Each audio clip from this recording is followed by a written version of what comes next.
Our advertisers help sponsor our content so we can keep bringing it to you for free. Ads not read by me, Mary Payne, do not necessarily reflect the views of Pink Shade.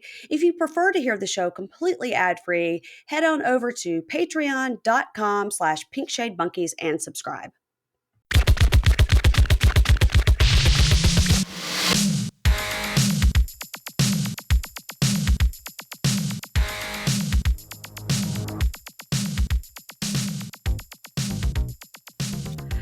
Hey y'all, welcome to Pink Shade. It's Mary Payne here, and it is Monday. So we're talking about Life After Lockup, Season 4, Episode 6, Get Right or Get Left. I always have to remember what day it is because we always record like a day early, and it's actually really Sunday. Anyway, hey Keisha, how are you doing, girl?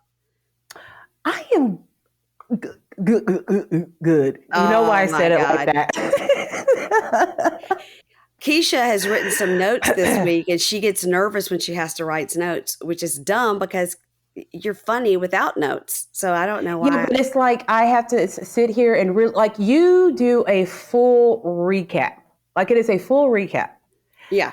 On the Libra Lounge with Keisha, it's improv, and I just think of stuff and just say it, and I kind of just pick pieces that I want to talk about.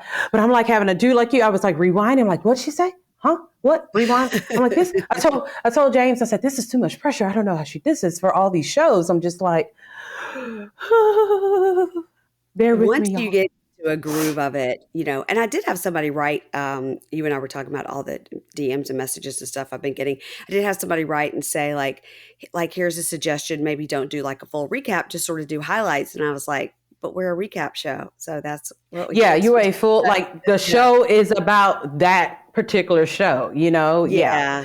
So I get it. I've been a nervous wreck ever since you told me. I can write the notes. It's like, but I have to read the notes too. Like, but you don't also have to read it. You just sort of lightly follow it, you know? Lightly follow it, girl. You're doing great. And by the way, I want to say that you volunteered for this. So it was your choice. Your choice. I wasn't thinking straight that day. Something was wrong with me that day when I was like, I'll do it that day. You know how when you sign up for overtime at work and when you're in a good mood, it sounds great. And then when you actually have to do it, you're like, God damn it, why did I sign up for this? Yeah, that's me today. Mm-hmm. Yeah, I got my readers on and everything. I think I look at it more like when I signed up for that Sign Up Genius for like, I'll bring the cupcakes to the school thing. And then it gets to the day where we're like, well, shit, where am I going to get 2 dozen cupcakes? Yes. Why did I sign up for that? I have a full-time job. What am I thinking? Yeah, that's what I think. I've always have regrets. Yeah. So for those of you who've been listening to the podcast for a while and you knew there was an announcement coming, I did make an announcement, and you can go over to pinkshadepodcast.com. You could go to Instagram at pinkshadepod and find out what the announcement is. Basically, it was just about the future of the podcast and sort of Erin, my former co-host, and where she's been and what she's doing and all that. So if you want to get the full scoop on that, you can head over to our website, and the announcement is there. And I want to thank everybody that has reached out. Even if you have reached out and haven't been totally positive, just thanks for having an opinion. That means you like me, I guess. Yes, it does. That is what we're going to choose to go with. It's just they like you. Yes. That's right. That's right. I would say it's been, like I told you, I think it's been like 96% positive. So I appreciate everybody. The podcast lives on.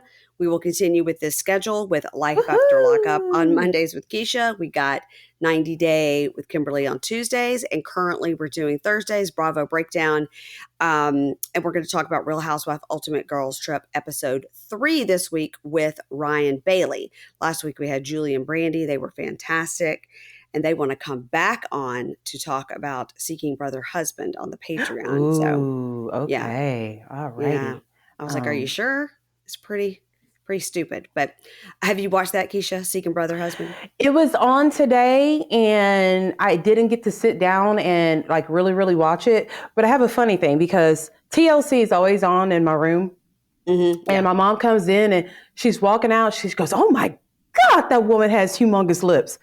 And I'm like, what? And I look up, of course, it's Stacy from Darcy and Stacy's Lips. It could have been anybody. That is very true. Could have been a triplets from Extreme Sisters. Oh God. Yeah, they are. They look like Guillermo del Toro characters. They're trying to look like, that's what they're trying to look like, anime. That's what they're trying to look like. That is just crazy to me. Like, and they did their body and their face and everything because they're trying to look like anime characters from their gaming that they like. Well, they're on their way. That's all I'll say about that. They are on their way.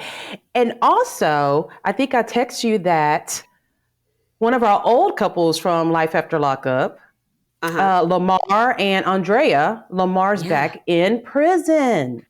Okay, what happened? Do you know? She has not said, she doesn't post very often, but she did get on there to say that she's yet again a prison wife. She's having a tough time.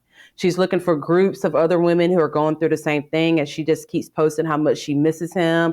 So maybe it was a probation or violation, or that's what I'm thinking that it was. Yeah. So maybe he's not in there for long. Are they in LA? They're not in Utah, right? I think they're in LA. The last time we knew they were in LA, so who knows where they are now.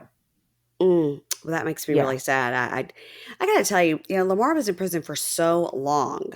Yes. And you really do wonder, just from watching the shows and stuff, you really do wonder if somebody's in prison for that long and they get out, like what is the chances that they really get on the right? And they've never, for 25 years, he hasn't known anything. That's your whole life. Like you've missed your frontal lobe closed while you were in prison, Yeah. But he was one of the ones that we really, really liked, the prisoner more so than the free person with Andrea and Lamar. Yeah.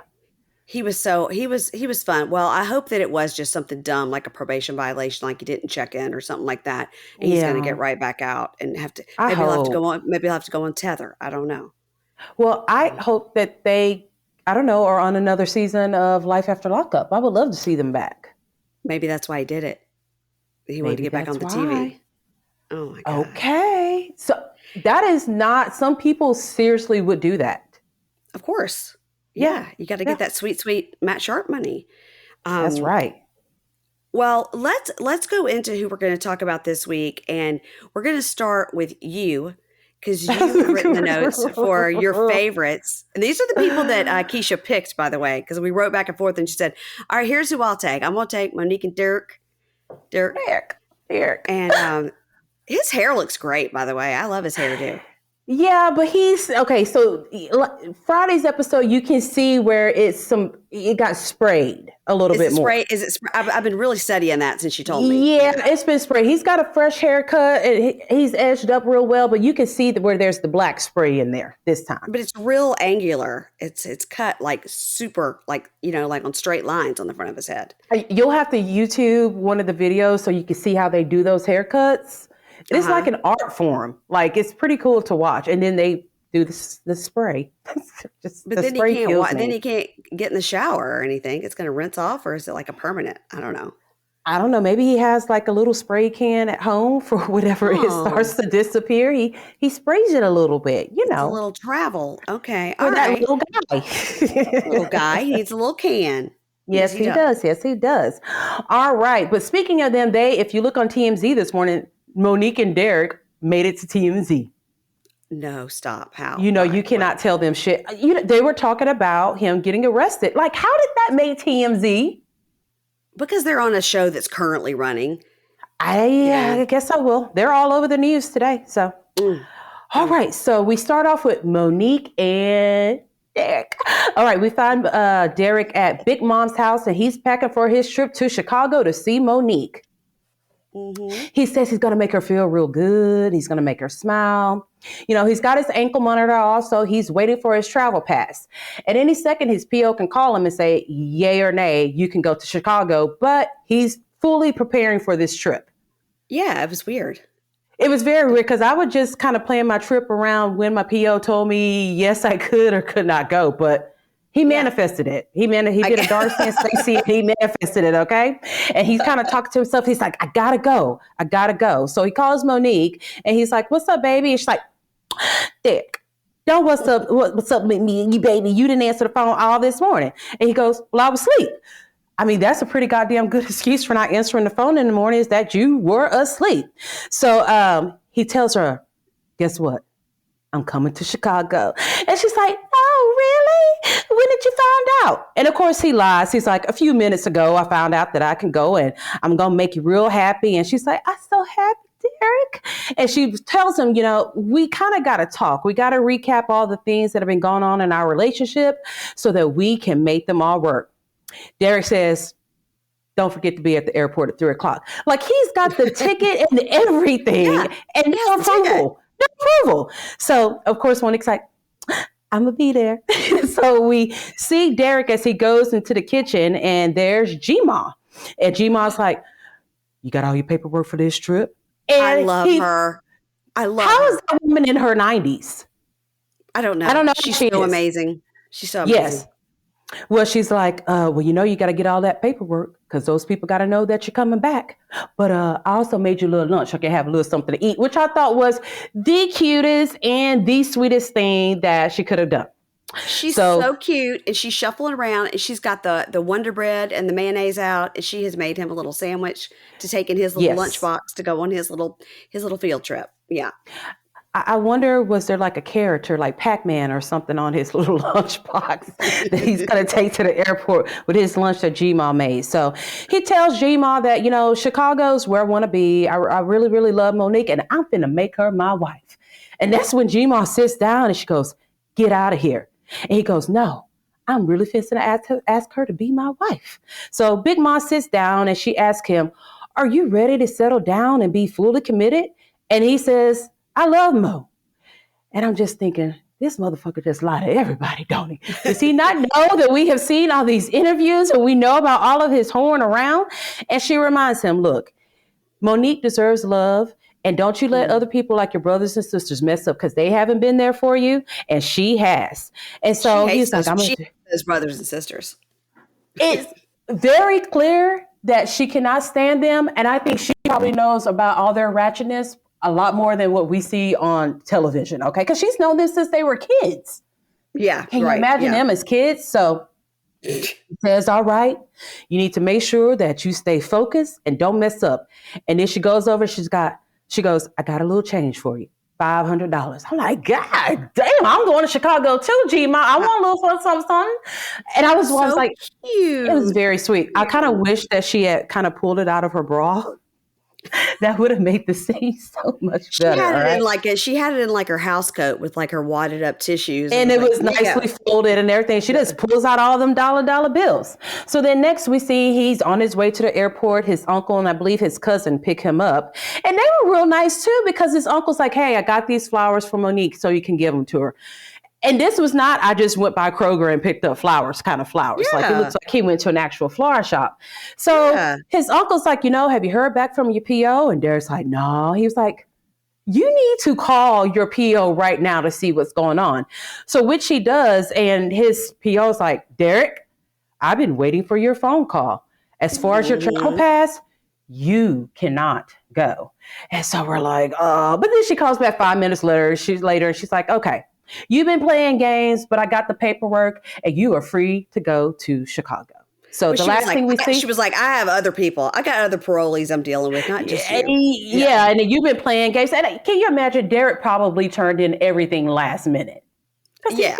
He can kind of do what he wants to do. Yeah. So the last that we see of Derek, he is at the airport with his backpack and he's rolling his suitcase and he is on his way to Chi-Town to see Momo. What did his cousin's necklace say? It said, we are Mary Payne.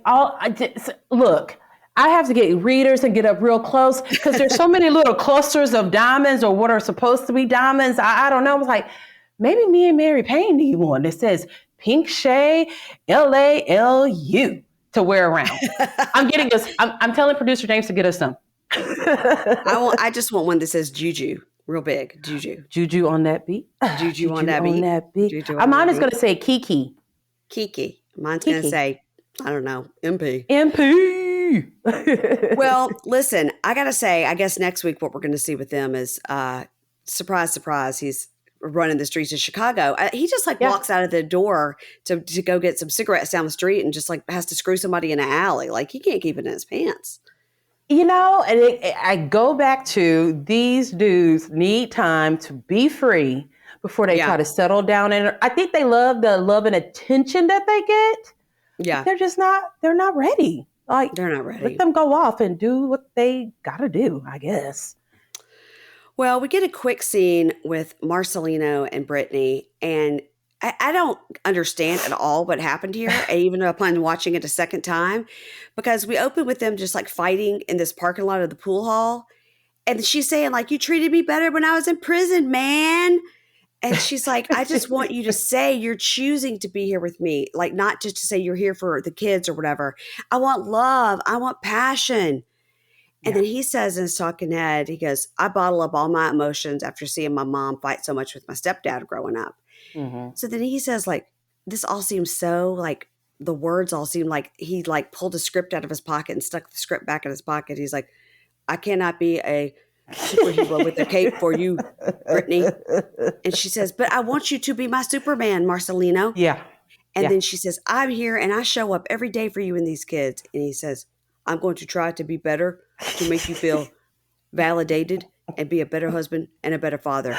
And then she goes, thank you. I love you. And then they like make out. I was like, yeah, it was a weird, I don't even know why it was in Friday night's episode. Like it didn't even fit in at all. It's like, huh?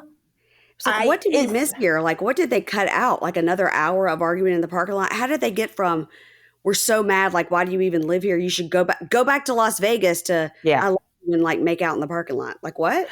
I think Brittany smoked about 30 more cigarettes and calmed down a little bit. And she just was horny. She was ready to go home. I think she just wanted a piece, you know? She was like, I destroyed my body for you. I gave you these babies. I know. It was very dramatical. It to me, if this is not, and you have to remind me every now and then that it's TV and some of it's fake. But in my head, it's all still real. To me, if it is any little bit of real, it seems like Marcelino's just checked out. He's just checked out. Yeah. He doesn't look at her lovingly like he used to. Because, I mean, we've watched the whole story unfold. And he didn't look at her the same. Mm-hmm. And she's begging him. She's like, I'm begging you to love me. I'm like, no, we don't do that here. We don't beg. Or that is all we do here. I guess so, because I'm like, I'm not about to beg no man child support papers, you know what I mean, and go on about your business. So I guess we'll see. Yeah. So are we down to Florida for Cam and Aris? No, now we're going to do. We're going to quickly go to Justine and Michael because I'd kind of forgotten about them when I was telling you the order of what we were going in. Okay, because you know why? Because Brittany and Marcelino were so tiny that they were smushed in with Justine. Yes. Yeah, they were on there 5 minutes. Now when I see Justine and Michael, by the way, all I do is stare at his nose. Ever since you said you were hot for his nose, that little line that's right in the middle of it. It just does something to me. I don't know what it is. Yeah, he does have a real nice nose. Yes. So he comes upstairs and she's sitting on like one of those boppy pillows that you nurse on. She's sitting on one of these pillows on the ground. She's paying the bills on her phone. And she was like, hey, I just got to talk to you about something. There's $12,000 missing from our checking account. Now, we know we bought that ring and it was $5. $5, right? It was 12. So, no, it's not. He's like, oh, yeah, I got some good opportunity on some cryptos and some NFTs and some Bitcoin. I was like, what are you talking about? He doesn't even know what he's talking about. He's just some shit he heard. He's like, I had to invest in that. I had to jump on it because that's how the stock market works.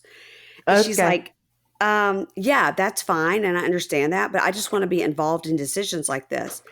Yeah. And then she goes like, this is my concern. Like now that I quit my job because you don't appreciate what I'm doing in the house. Now, this is a storyline in my life, in a lot of people's lives, and also on this show constantly. You don't appreciate what I'm doing. This is Sean and Sarah's storyline as well. No kidding. Yes, it is. Working in the house. So you don't appreciate what I do around here for the house and for the kids. And he's like, well, you're doing what you're supposed to do. And I'm doing what I'm supposed to do. And she's like, you better step back. Like, what? Mm-hmm. And he's like, he tells his talking head, he's like, here's the thing. Like, I'm trying to surprise her with this engagement stuff, but she's got no chill. She's got no chill. Like, you can't surprise her. It's like, well, I mean, it is $12,000 you can have in your $12,000. account. Yeah. I'm about to be pissed if I were to see that. That's a lot. That's a lot. And the ring costs $5. So where the rest of it? Well, he did say during that one episode that he's hidden other things from her. It's probably money that he spent for the studio, I'm willing to bet. Or to invest in that horrible shoe line. The shoe line or the BMW they rented in Vegas or whatever. Like, that's not a cheap rental car. Or maybe child support for all those kids. He does have a lot of extra kids. Yes, he does. Yeah. So they get into this whole argument about their joint account. She was like, let's remember this was my account that you have now joined in since you got out of prison. And I held you down when you were in prison. And he was like, right, but all that money and stuff is from stuff that like I got you into doing. And she's like, no, it was from working 16-hour shifts. And he's like, I made you a boss. And then we see this line, no, you've made me a maid in this house. But all of a sudden now they've made up and everything's fine because they're going on a trip and they don't want to fight. They're going on a bang trip, as Amy Archer would say. And in her talking head, she's like, I think he's lying. I think he's lying. And I do want to know where that money went. And I'm going to find out.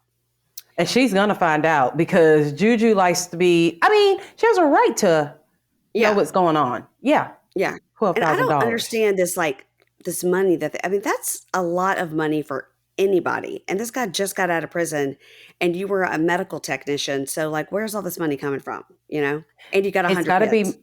It's got to be money that he has someone hold on to while he was in prison. That's the only thing that I can think unless he was still running things from prison and getting money. Right. Which he says he wasn't. So. Okay. We'll find out. So they're going through the airport in their matching outfits, of course, and they arrive in Vegas. Justine says she has not been on a vacation in 14 years. Yeah. And she's happy that they can just be together and relax and like look at houses and whatever. So obviously they want to move to Vegas. This whole like Georgia or Midwest, all that was just a sham because this is where Moka, his producer, is. So this is where they exactly. Yeah. So they're going to see Moka and she goes, I'm going to be on my best behavior with him. I'm not going to give him any side eye. I'm going to be really good. And Michael says, I want to prove to Moka I can be a family man and also be, you know, a world famous rapper at the same time. Mm-hmm. So they walk up to the studio and Moka like literally doesn't acknowledge her. He doesn't say, hey, I hit nothing. The floor. I was like, damn, he's not going to even speak to her? Jeez. Really rude. There was another person there, and she was like, hi, I'm Justine. Like, it was really rude. It was awkward. Right. So we see a lot of, you know, gold and platinum records on the wall, and he's like, yeah, you could do this too. And I guess that when Michael went in, Moka was just starting to build up this business, and he was telling him, like, man, look at what you've done for your business. I'm so proud of you. And so they sit down, and Michael tells Moka, like, yeah, like, everything's great in our lives. Like, we're expecting. And he's like, oh. She leans back and is like rubbing that belly like she has to rub it into Moka's face because Moka wants to have Michael's baby. That's the way he acts. A lot of people are like, why is Moka so in love with him? Because it's the nose and the shoes. It's the nose and the shoes. Yes. The nose and the shoes and the beautiful smile. Yes. And he says, oh, congratulations. He goes like, can I talk to you outside? So they go outside. And Moka's like, you know, I've been waiting on you for years. And I'm pissed. Like, what are you doing? Do you want to be a family man? Do you want to be a rapper? Like, we're going to go on tour. We're going to go to Egypt. We're going to go to Turkey. And we got to have a nanny coming along. Like, who's going to pay for that? Me or you? I was like, let's get to like Atlantic City. Like, why are we going to Turkey? How about let's get a hit? So we have a reason to be traveling. Yes.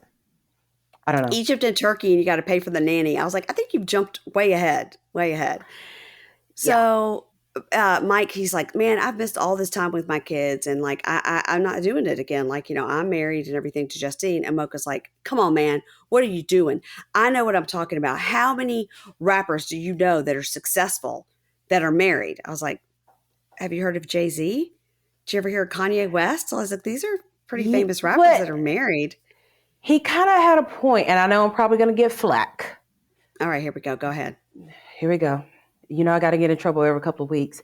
Yeah. I, to a certain extent, agree with Moka. Okay? Okay.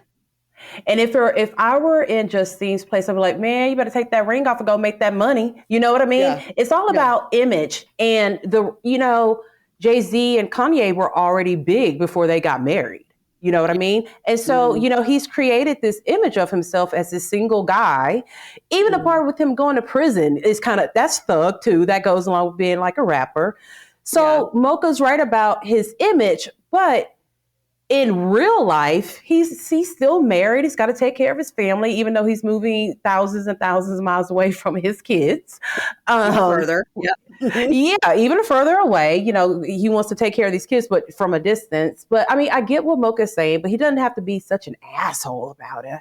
I want to say, Michael, just give him a little kiss on the cheek and maybe he'll calm down for the day. Poor baby. He's been waiting all these years.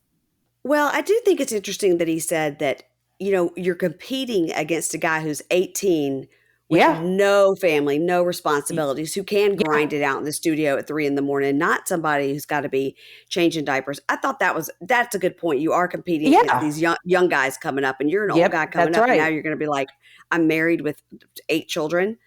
That's not exactly sexy. So yeah. And Moka says, he's like, you're competing with these young kids, and so Montana Millz is like, all right, like this is what I always put in my notes. Montana Millz says, Mike says, I'll be alone. I'll just do whatever I need to do. I'll take the ring off. I'll do whatever. And so Moka's like, yeah, all right. Now we got a show lined up for you tomorrow. Now you got to get on your social media. Now he's saying this in front of Justine. You got to take off your ring. And all of a sudden now she's fine with it. That's how I would be like, your finger's coming off if that ring's coming off. Yeah. Maybe she's kind of understanding it. Yeah, because right when Moka said that, I was saying, he don't have to do it. I'm doing it right now. I'm taking all my pictures off his page. Like, it's just image. That's it. Not telling him not to be married. Because he was like, on your social media, you got to go on there and you got to keep up all your like take off all these family pictures. I was like, how about being on a TV show where you're only talking about? Yeah, here come me, MP with the facts. You are correct. Yeah, you're right. All right. Yeah. Well, that was my last note on them was how about being on a TV show? You think that's going to affect your image? Because pretty sure people are watching the show and know that you have 8 kids and are married. Yeah, you always have to bring it right back home. You brought it home, MP. You brought it home. You're right. I got to bring it down to earth. Like I understand it's a TV show, but we can't just always suspend all our belief. And sometimes I think these are people that I know in real life, and it's not a television show. It's just a conversation we're having. And, Millz is telling me about how Moka's tripping. I'm like, it's all right. Just take the pictures out. Totally forgetting about the whole TV show.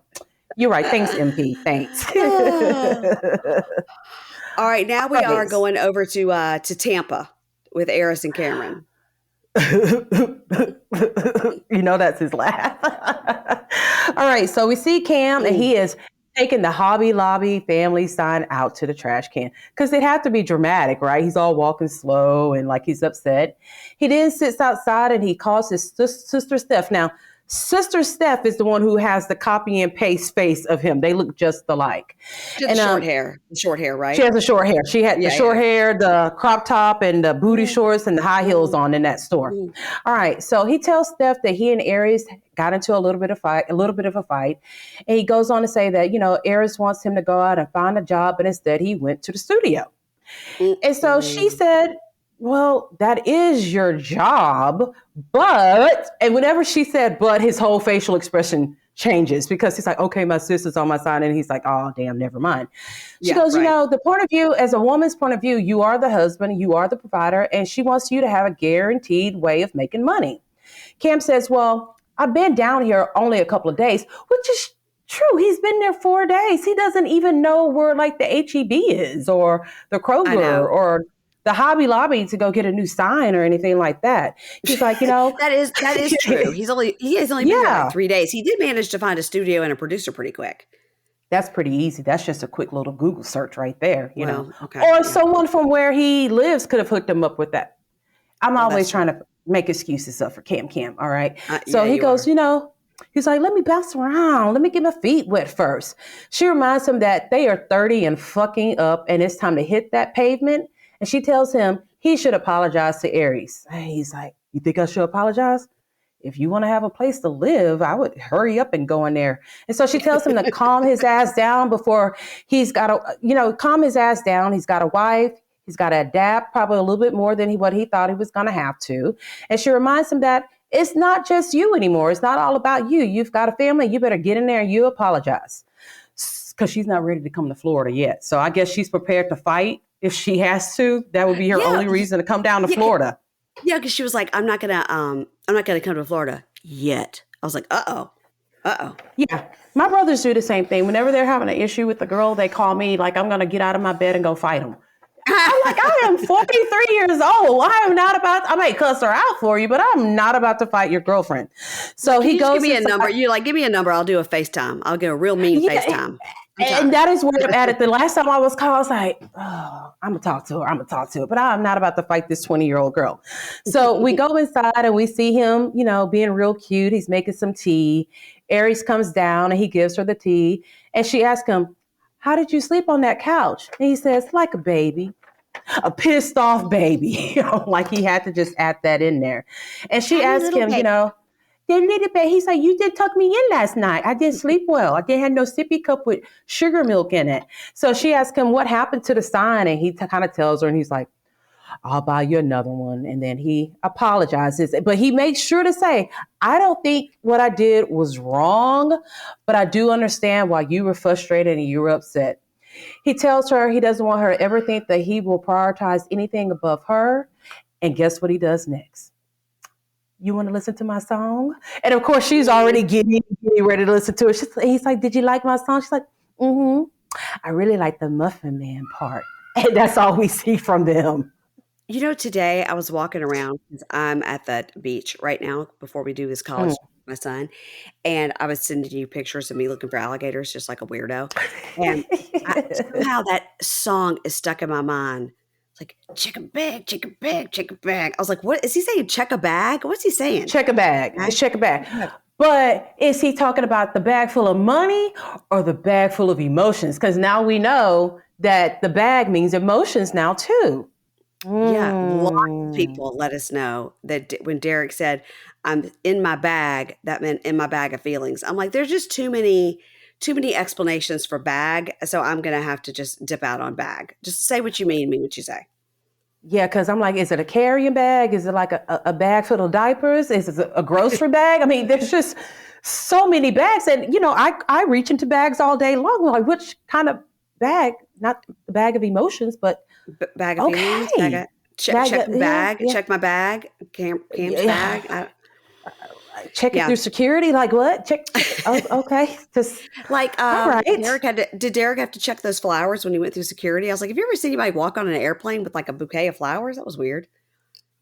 No. And now that I'm trying to think about it, when we saw him with his stuff, I can't remember if he had the flowers with him or not. He did. He had them in his hand. He did? Okay. Well, all right. He was like, all right. He paid for these. I'm taking them. Got these for free. All right. Let's skip on over to Corinth, Mississippi. We're going to go to Lindsey and Blaine. Now, Blaine wakes up on the couch. He's been wearing that same blue polo shirt for like 4 days. And now he's gotten his boxers. And because remember, they were trying to get it on. She took his pants off. Yes. And Lindsey's packing a bag. And in her talking head, she's like, yeah, I am really mad. He made a deal without discussing it with me. And now he's on house arrest for 3 years. And yes, the amount of time he was looking at, yes, it is a miracle. He got that ankle monitor, but he didn't talk to me about it. That's what I'm mad about. So she's pulling her bag through the kitchen. And he's all annoyed because she won't say where she's going. And she's just like, no, I'm leaving. She's stomping out. And he says, you could just turn everything around, can't you, Lindsey? You just turn everything around. And she did. She did. And as she leaves, he says my dad's favorite line, which is, don't let the door hit you where the good Lord split you. One of my dad's favorite Bonesisms. No one's ever said that to me before. All the time. Believe it or not. And he says, this ridiculous, Lindsey. And he says, Lindsey, she's like a stick of dynamite waiting to go boom. And I'm not going to chase her. I'm not. Now, good for him. According to Instagram, she said, oh, yeah, he knew where I was going. I was going with Stephanie or whatever her friend's name is. We were going on he knew where I was going. I was like, well, Now you ruined it, so we didn't think it was Okay. a, yeah. Don't tell us those things. Let us live in this fake reality that we like to be in. Let us live in our little bubble. We like it here. Exactly. Jeez, Lindsey. Damn. So Dad comes over. Now, Lindsey is wearing a shirt that says recovery, and Blaine Mm-hmm. is wearing a shirt that says Jesus is my plug. Mm-hmm. Mm-hmm. Mm-hmm. Okay, I Yeah. didn't get Yeah. that. I Yeah. don't get about the You to plug. get the plug? Jesus is my The plug. my I mean, lifeline. oh, My okay. lifeline. Your Yeah. lifeline. But why didn't it just say I Jesus is my lifeline? What? Jesus is my plug. well, Plug to because what? he kind of be a little bit gangster with it. A little, a little Oh, bit okay. have a little bit of Oh, that drip, as the kids say. It's a little bit of that yeah. drip. I don't think Blaine's getting any drip. Yeah. So he's telling his dad, Lindsay found my ankle monitor. She's trying to take my pants off, give me a blowjob. She found my ankle monitor, and and then he tells us, with his house arrest, he's got a lot of liberties, and he can still go to church, which is important to him because he's going to give his testimony, and he's going to see if hmm other people can overcome their addiction. Now, you have to say that on these scenes we were getting a Blaine, you could see that comb over from way over here. So I don't know what he's Well, because trying to it started say. raining, it got Uh wet, huh. Uh and huh. you were able to see it a little bit. That's probably why I got that haircut. He's Yeah. like, you know what? I'm just gonna go ahead and get it cut. Let Yeah, me you just could give see up it. on this. Yeah, give up on this Yeah, comb over. it was time. It was time. So they arrive at this church, and Blaine introduces his dad to Brenda, who is Lindsay's grandma, who she says ma, but it's her grandma, and Miley Grace, her Mm. daughter. But Lindsay's not with them. Now, as Brenda and Miley Grace are under an umbrella, Dad and Blaine are just standing there getting soaked. I looked at James and said, can they not move? Why do they have to stay right there in the damn rain? And you got to get up and give a testimony. That's crazy. I know. Oh, Yeah. this is another thing my dad would say. You ain't got enough sense to come out of the rain. And I was like, that's a good example of two people didn't have enough sense to come out of the rain. They just standing there They getting rained literally did on. not. So we see him kind of going up to the front of the church, and Lindsay's friend Stephanie arrives and sits in the back, and that's who she was on the trip with. So then you see Lindsay's eyeball Right. popping up over the thing. Blaine gets up to talk. Now, he explains that his grandmother really raised him and that his parents got divorced. I mean, his dad is sitting right there, and we know he lives in Yeah. his mom's house. So I guess Right. he's just flat out saying, like, my parents were awful. They didn't do anything for Yeah. me. My grandma raised me. And maybe they also had addiction issues and have overcome, I mean, Dad obviously is Judging by his going through dad's something. teeth or Yeah. lack thereof, yeah, Yeah. yeah, yeah. Dad's been through some shit. hmm So he says it's always his grandma, that his grandma was Wanda, and she always steered him in the right direction. And he really wants to prove that all that work she put into him wasn't in vain. In his talking head, he cries and it says his grandma Wanda loved him the most out of anybody, and he really wants to show her that it was worth it. It looks like she died in like about a year ago, January 20, yeah, 2022. yeah. And he cries, and he's saying in his testimonial, says, "I've been blessed with Lindsay and her grandma and her daughter Miley Grace, and these people have blessed me." Now we know that Blaine has a daughter that's like 4 or 5 Oh, little. Yeah, I didn't he know that. yeah. Sometimes that little girl's on his Instagram, and that's his kid. Yeah. Okay, okay, hmm okay. I love whenever they show their past mugshots, and his mugshot, he's got like a black eye and like his teeth are Yeah, missing. It's we still got that comb over. Still got the comb over. he's committed. He is He's committed committed. to it. Black eye Yes, and all. He doesn't care.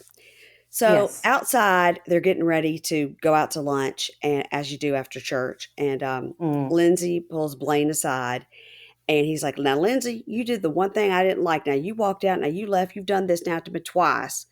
And she goes, "Well, I just feel like you're just keeping things from me, Blaine." And he says, "Well, I think I made the right decision, to get that ankle monitor." And she's like, "But you didn't consult with me." And he goes, "I know, but you left, and that's worse because you know how I feel about people walking out on my life. Didn't hmm you just hear my testimony? My mama walked out on me, my dad walked Yeah. out on me. I only had grandma, and she gone too. She walked out to heaven, and you can't leave me too." Right. So she says, "You just need to talk to me." And she's like, "Well, you just need to talk to me." And he's like, "Lindsay, anything if it's not your opinion, you're so stubborn if you don't get your way." And she goes, Yep. "You're right. I am going to work on that." And he says, well, I'm a work in progress too. And then they kiss and they say, I'm sorry. And then they say, I love you. And the talking head, he says, well, I'm glad she said she's sorry. Like, that's a damn miracle. But on the other No hand, a shit. mouth gonna say anything. That's true. Well, that's true too. That's true. And then they make And that was out the a same little more. mouth. That was the same mouth that was kissing on Deontay and him, at the same time. So, yeah. Don't forget Scott with that mouth hole situation. Oh, gross. She should be on antibiotics for the rest of her life for kissing that thing. Ugh. I know. Gross. I know. Yeah. Anyway, they make out a little bit more outside the church, and then they head on over to the Cracker Barrel, beat the Baptist, get there first. That's what we say in Mississippi. You got to beat the Baptist. You got to get there first. 'Cause the Baptists always take a little bit longer with church. They're a little more serious. Yeah. Because I grew up in Catholic church, and it's 1 hour, then you're gone. The Methodists, we're not going to miss the buffet. We got to get there. We got to get there. That's funny. All right, let's move on to Puppy and Amber. All right, so we see Amber, she's driving there in her truck and she's talking to someone and she said, hey, I'm on my way to come meet you. So that's when she drives and she meets her friend Ruben, who is starting a new business. He's opening up a new location of his family. Was it a Mexican restaurant, a chain of Mexican restaurants, I want to say? Yeah, but and he's opening up a new location. Not the same place where she used to work, because that was like that was like a bar, kind of like a kind of like a Chili's or something like that. Yeah. So Ruben asked her, what's been going on with you? What do you think about potentially partnering up here? And she seems real interested. And he was like, look, I know how you work. I know you like to hustle. And she's like, well, how much are we talking? And he says $50K, which I mean, that's kind of a lot just to come up with all of a sudden, you know what I mean? So did you notice how that all the like the booths and things were all like dismantled and it was like cushions and stuff just floating? I was like, let's go put that together. TC? Yeah, the $50,000 may be going for seating, just to get those chairs fixed, because they look at the type you sit in and get a little pinch on your thighs. So, yes, totally. Right. So then we find Puppy moving in with Queen, and as she's going through the door, the first thing she says was, "I don't even know who you are now. You look so good." Queen looks fantastic. I'm like, whatever you've been doing, I do it too. What glow up? What happened? She looked like she dropped 50, 60, maybe 70 pounds. I mean, she looks like a new person. So they hug and Puppy tells Queen, well, I'm going to stay a while. And Queen's like, bitch, you paying half the bills. And Puppy kind of does that puppy little, yeah, I know, but I got to get a job first. Puppy's never going to get a job unless Amber hires her at that restaurant that she's going to partner in. Those are her only chances. So she tells Queen, I know I needed to get away from Eric, but I just didn't want to leave. And Queen is like, why? And she goes, because when it was good, it was just good. Queen says, he knew you wouldn't leave. He knew you'd stay there, just keep riding and being stupid and crazy, being the side chick. And she reminds her that everything that he said to you, that is what every man says to his side bitch. And yeah, when you think about it, yeah, that was. So in the talking head, Queen's got facts. Queen's got facts. She's going to spit it out. She don't care if it hurts your feelings, makes you cry, whatever. She's going to tell you. So in the talking head, Queen says, I don't think she's over Eric, and I think she will go back to him. He's going to call her, and she's going to fall for that same bullshit again. She says I can keep him away, but she's going to need Jesus Christ when she leaves this house. He's going to need Jesus Christ if he tries to come to that house. So after Queen throws a framed picture of Eric on the bed, it's like, why does Puppy even have a framed picture of Eric? I know. Like, why do you have that with you? That's when, Queen reminds Puppy that Eric's not allowed over at the house. And she goes, we're not even talking. I'm not going to tell him where I'm at. I'm going to keep him far, far, far away. She tells Queen, and she's crying, and my heart started to break. And she's like, don't let me go back to him. And Queen's like, we can do this. He doesn't even deserve your tears. And she's like, no, I really need you to help me not go back. And she tells Puppy, look, we can do this together. We've got it. So it was another really kind of weird, short story. You know what I mean? It didn't exactly fit in, kind of like Brittany and Marcelino. Yeah. And the thing too is So I loved how Puppy was like, you have to help me. And Queen's like, we're going to Yeah. do it together. Yeah. But that's the same house that Puppy and Amber had that big fight in the kitchen. So I guess Queen's just got like an open rotating room. Like Amber lived here for a Yeah. while and now Puppy lives here. Yeah. And people had said she was back in prison, but she's not. There she is. So I was the one who told you that. Somebody did. It was you. It was me. It was me and my big mouth. So apparently there was an altercation and she hit like a security person or something like that for talking shit to her daughter. So maybe she got arrested and she got back out. Whatever she did, she lost about 60 pounds. And whatever she did, I need to do that too. But I don't want to go to jail. I don't You don't want to have an altercation with your daughter. That's not good. No. It was an altercation. Someone said something smart to her daughter. And she got onto that person who was talking shit. Now, I'll do that in a minute. You don't talk crazy to my baby. No. I catch a case.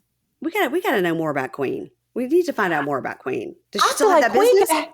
I feel like Queen could have her little own 30-minute show right after Life After Lockup. That would be good. She could just give people advice. That's what she could do. I might need some advice from Queen myself. Like, tell me, Queen, help me not to eat that food. You know, I'm trying to lose weight, Queen. How do you do it? I love how she's like, you're just the side bitch. She's every time Puppy says anything, she's like, you're just the side bitch. I mean, she is just like hardcore. I know. Yeah, and Puppy kind of needs that. You can't coddle Puppy too much because she's weak, really, really, really weak. So poor baby. Yeah. All right, well, let's round it out with Tayler and Chance. So we open up with Tayler in labor and having the baby. She was so quiet. Was she having a silent birth like Scientology? It seemed like she was. She didn't make a sound. I mean, I didn't give natural birth, but I've seen it happen enough. And there's usually some yelling, some grunting or something. I mean, we just saw in Extreme Sisters that girl get screaming in that tub in that living room. Yes. So maybe some people like that silent birth. I think Kel from Teen Mom did one too. She's like, my life is chaotic. I want to do this peacefully and quiet. Like, okay, good luck. Yeah. But it seems like when your pain takes over, you don't really have a choice. You just scream. I mean, I do. You scream. I would be screaming too myself. I don't know. So immediately he's like standing there next to the bed, like tapping his foot and tapping his head, going, all right, give me the baby. Give me the baby. And one of the doctors or the nurses goes, she did just hold that baby for 9 months. So you might want to give her. He goes, yeah, she held it. It's my turn. So she literally goes, what do you want the baby to crawl over to you? I can't move. Like she's got her legs up in stirrups. She's got 3 people down in her hoo-ha stitching her up. And he's like, hand me the baby. She's like, I can't move, you dumbass. He's such a jerk. So he takes the baby, and I was like, could they give you a minute to like clean the baby off? The baby's got a clamp hanging from it. My God. 100%. Maybe it's a Southern thing, but we like to clean our babies all the way up, slap a bow on the head or put a bonnet or a little hat in a cute outfit, and then do pictures. Not straight off but that's a new thing. They all do it now. Straight out the and they rub it all that stuff right on the body with she had like the gross stuff all over. Yeah. All right. Vom atrocious. All right. So you and I are both making this face like, yeah. So he says this baby Mason being born is like being born again, like he's being born again into the world, like it's a fresh start for him. And for 1 minute, we are positive that this is how it's going to go. For 1 minute, a minute, wow. That's it. No, just a minute. For a second. Yeah. So Chance later is telling Tayler, like, you did a great job. That was great, babe. She's like, oh, yeah, we did this shit. And he was like, I got to tell you though, I almost passed out a couple of times. She just looks at him like, this is the guy I chose to have a baby with. Like, I can't believe Yes, it is. Dumb. Of all the prisoners in the world, this is the one that I chose to have a baby with. So he says, he really does hope that Tayler recognizes that he is there with her. He's at the hospital. He's going to be there every morning when she wakes up. And maybe this experience together is going to help her let go of some of her jealousy. Huh? It's not really what you need to be worried about right now. How about diapers, formula? How we're going to get all of that stuff? What are you jealous of? So, I just yawned. I'm sorry. I apologize for those of you keeping yawn. I'm keeping tabs. Yawn watch. I got a clicker. I'm gonna get a clicker. Oh my God! Ingrid got on that shit so fast and made merch. I laughed so hard. I'm like, Yeah. good one, Ingrid. All right. So now we go to, it's been 5 weeks since baby Mason was born. The house is in total chaos. There are kids. Mhm. I'm like, do these kids ever go to school? They are I like don't think they are. hang from the curtains. It is always pure chaos over there. Yes. Pure chaos. And they got a dog in there that probably nobody's taken out. Like it's a problem. Yeah, they barely need kids, the two of them, because they struggling. So he's walking out the front door. He is always wearing those like 1980s bedazzled pocket jeans. He's always wearing those jeans. Yeah. So he's walking out the house as he's going to work. He gets in the car and he goes, yeah, I got laid off. I had told Tayler because, it's easier just to lie to her than to fight about it, He's such an asshole. He's so awful. He's so dumb. So dumb. So he's lighting up a cigarette while he's driving with the windows up, and he says, I'm going to go see this friend. So he goes to see this friend named John. This friend John is working on doing a house. He says his friend John does a lot of house flipping, and he's hoping he has a job for him. And he's doesn't like to have to ask for work, but he tells him, man, I need a job right now. I'll do any kind of side hustle you got. Like, do you have a big project you could put me on from like start to finish? And he says, I got 2 guys right now not providing for their family. So no, I don't have a big job yet. I will have one in like 4 to 6 weeks, but like I'm finishing up this house right now. And we got to get these music notes. It looks like freaking, what's his face is Cameron's neck. It looks like Cameron's neck, that wall. Right. I was like, did a musician live here perhaps? I don't know. Perhaps so. Yeah. So I couldn't decide if they were trying to take those musical notes off the wall or put them on. Or they were putting them up. Yeah. Hopefully they were taking them down. Taking them off. And so Chance, like a month is a death sentence. Like our roof will fall in. Like we won't have food. Like I don't think I can wait a month. So he says, Did you notice? Did you notice he was not driving his truck? What was he driving? Like a little car? Was it like a SU? It looked like it would have been Taylor's car. Uh-huh. So I'm wondering, did that truck get repossessed? Maybe. That would track. That'll be next week's sad storyline. Mm-hmm. He says, man, when I got out of prison, I just never imagined when things would be this rough. Never imagined it. I was like, well, it's all for your own making. Y'all done it to yourself. You had a job.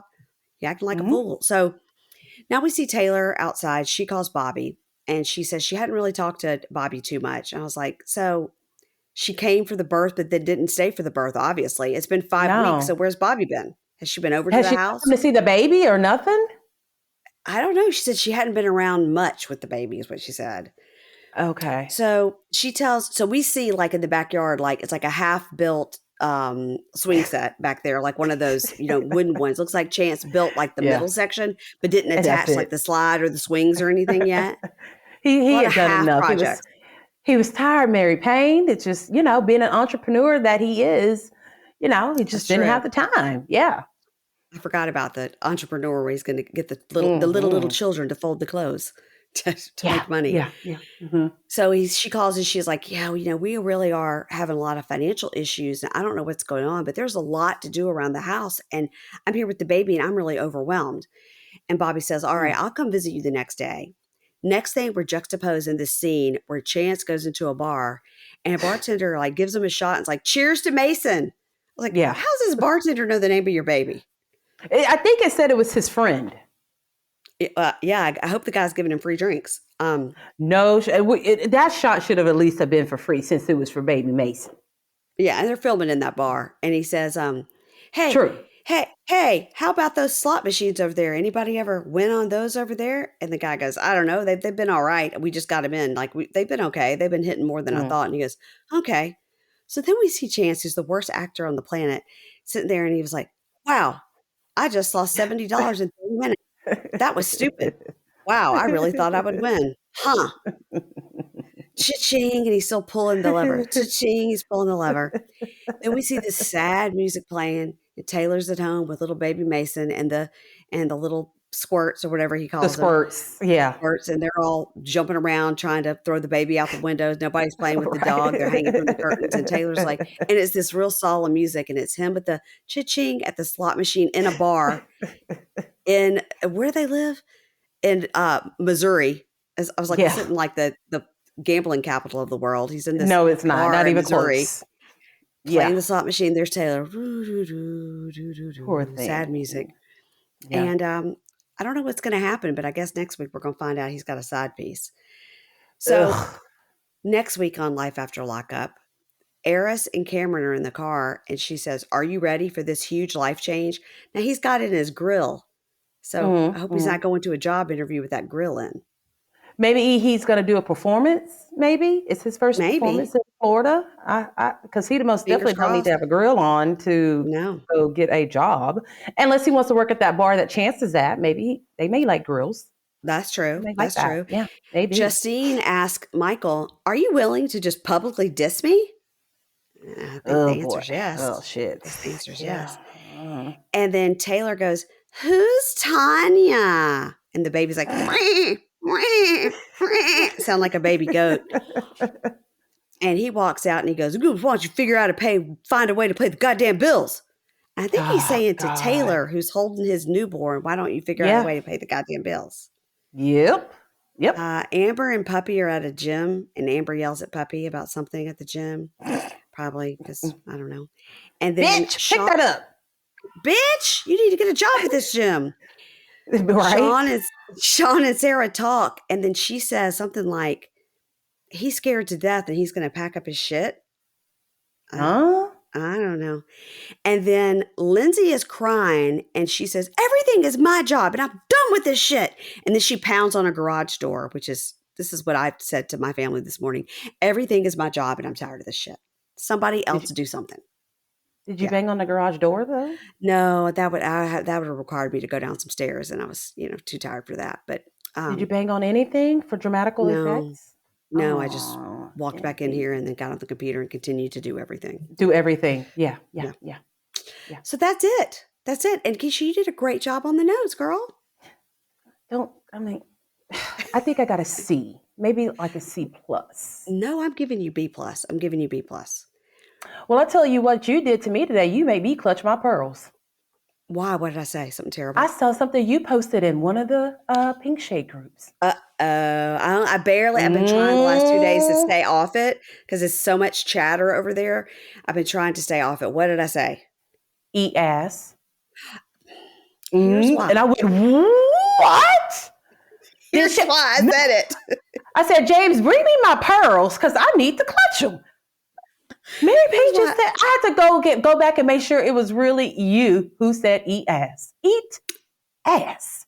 Because somebody wrote something on there and Ingrid wrote something back and said, "I don't even know what do the Jimmy means." Now, if you watch MILF Manor, do the Jimmy means eat ass. That's what it means. But you wrote it, Mary Payne. I feel like I don't even know you today. I was like, that is Ingrid. Not my MP. Talking about on MILF ass. Manor, there was a guy, and he was one of the sons on MILF Manor, and they had to all tell a secret. And his secret was he got pink eye eating ass. That was his secret.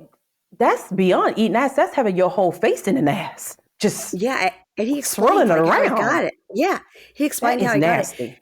So then there was this other MILF later on a later episode who was asking, "Do you like to do the Jimmy? Are you into the Jimmy? Would you do the Jimmy?" She was asking some of these boys, the sons, if they were into the Jimmy, which means I didn't know it was called the Jimmy. It's not. The guy's name was Jimmy.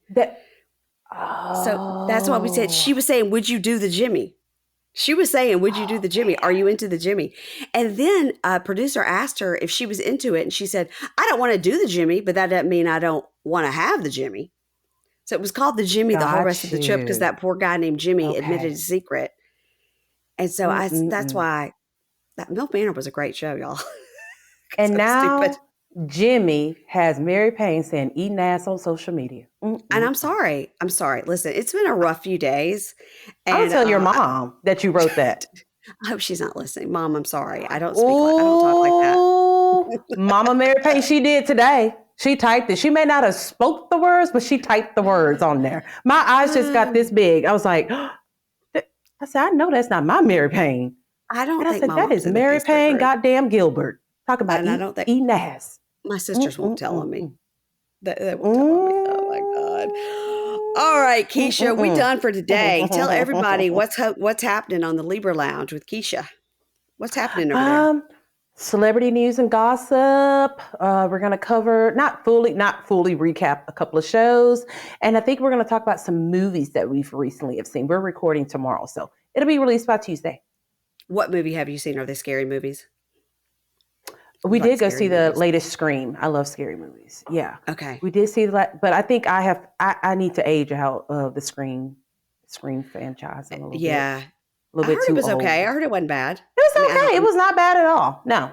It's all right. Nothing's going to beat the first one. That's just like classic right there. Yeah. Totally. So we'll be talking, and producer James and I will be bantering as we always do. Yes. Did you watch that TV show that's supposed to be scary called Swarm? Yeah, I've heard people talk about Swarm. Yes. It is so good. Oh my God. Okay. Yes. Is Billie Eilish on that? Billie Eilish is on that. And she looks so pretty, which I was like, man, that looks like Billie Eilish, but I'm used to seeing her like in t-shirts that are 16 sizes too big and baggy jeans. She's so pretty.